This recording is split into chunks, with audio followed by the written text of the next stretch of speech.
Bonjour à tous. Je m'appelle Antonio Carmona, et je suis l'auteur de Ondipa Sayonara.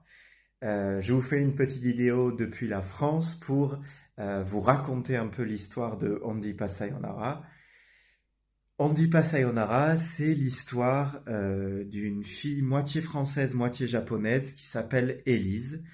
Élise, elle a 12 ans, et depuis que sa mère japonaise est morte, son père interdit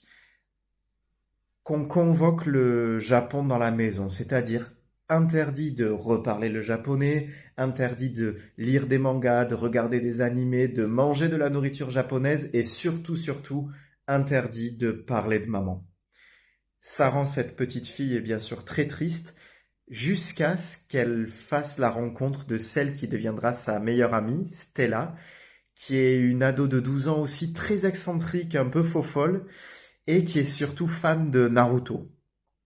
Ensemble, elles vont commencer à regarder en cachette des épisodes de Naruto chez Stella, et Elise va réaliser qu'elle n'a pas oublié le japonais, que c'est quelque chose qui est encore vivant en elle, et ça va lui donner de la force pour confronter son père et lui poser notamment la question, une question très importante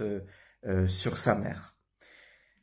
En plus de ça, il va y avoir l'arrivée dans la maison de Mami Sonoka, sa grand-mère japonaise, qui va débouler en France dans la maison d'Élise et faire revivre le souvenir de la mère et les traditions japonaises